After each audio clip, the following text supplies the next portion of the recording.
Okay, we're back. All of our screws are in, the 4. Leaving these 2 open, of course, obviously, for the purposes of the motor. But before we go to the motor, we're going to grab our little clear plastic gear and trigger guard. We're going to slide it up, lock it into place. It's in there, good to go. And then we're going to stand our gearbox up. We're going to take our, well, of course everything's black, which makes it really easy for you, the viewer, to see. I'm going to slide it across the top here. Again, like I said, remember there are many different slight variations to version 3 gearboxes. Of course, it all depends on what brand you have. D-Boy seems to have found a way to simplify it down really well. I know a lot of us sing D-Boys' praises, but they've really come a long way in their guns and what they've come up with. So that's that. But now we're back. Of course, we have our motor guide. Wire guide goes to the back. It's going to sit like this. Bring it in nice and tight. It'll fit right into the bevel gear. It'll move the bevel gear as it needs to. Again, this is another place, especially here, for the blue Loctite. I already have some on there anyway, but just for time's sake, put the 2 screws in there. Bring it over.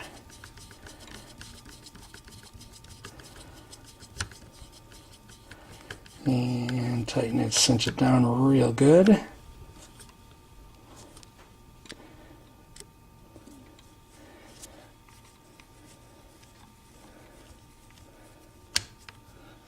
Can't go wrong.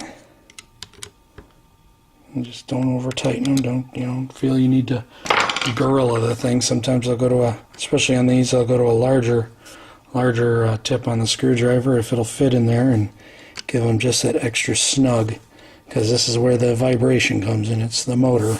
Anyway, it's in there, mounted really well. And then pick up the gearbox, and we have our selector plate. And get that out of the way. And we'll feed our wires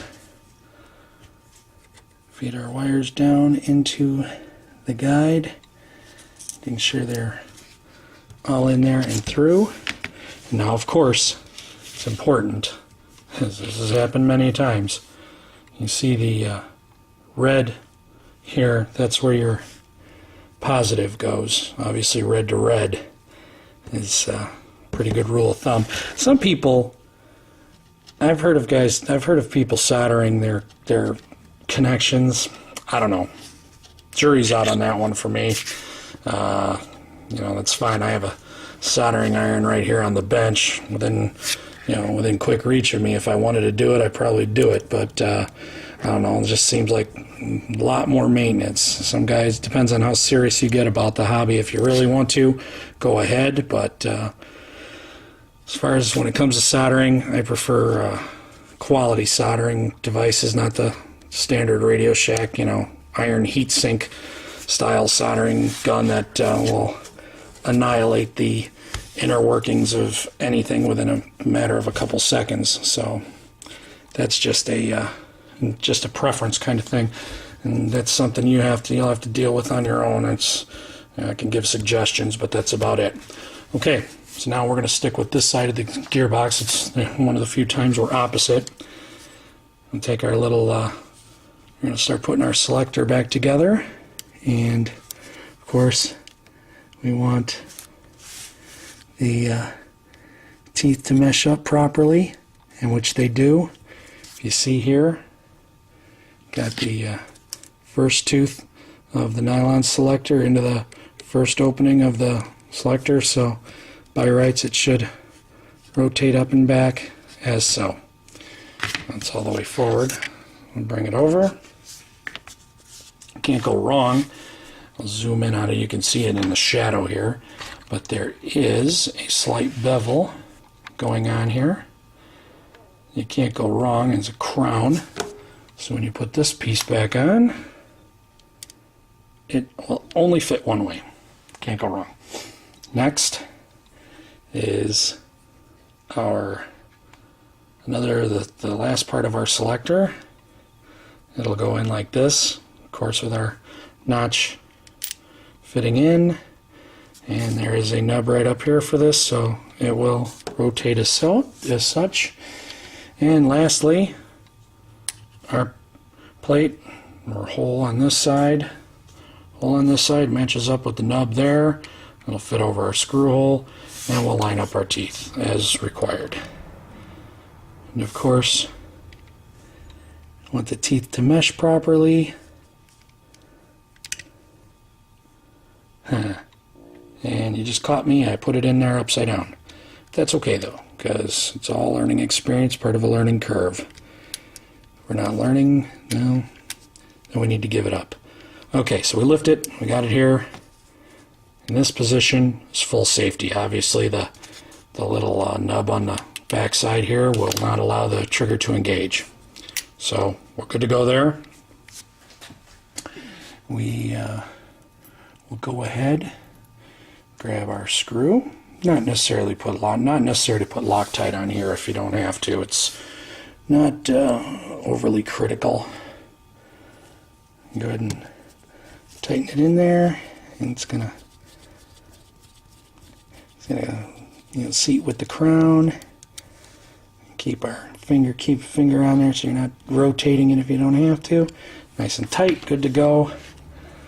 I'm gonna move the selector. Should be nice and tight, not a problem. Sometimes people have problems with loose selectors. More often than not, it's the hole up here, but that's fine. Now that we've gotten to this point, go ahead and grab a battery, which I have here. This is the beauty of the version 3 gearbox, is being able to bench test it before putting it back into the gun is such a huge thing. Of course, obviously keep your fuse out of the way. Finger right there. Give it take it all the way to semi-auto.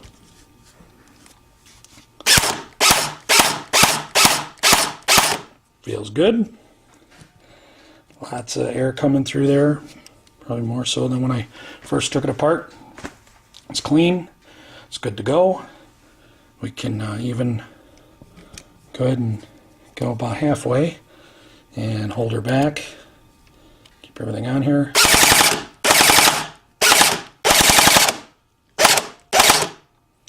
And she's good. Other than that, any upgrades, things like that, if there's any problems, of course, as I post this video, there'll be my email address on there for you guys at Mirror or any of our friends, anybody who does see this. Hope you've enjoyed. If you have any suggestions, I'm always open to them. If you think I've done something wrong or you have questions, again, feel free to call, email, ask. Hope you've enjoyed this. I know I have. And look forward to shooting with you out in the field. Thanks for watching, and have a good one.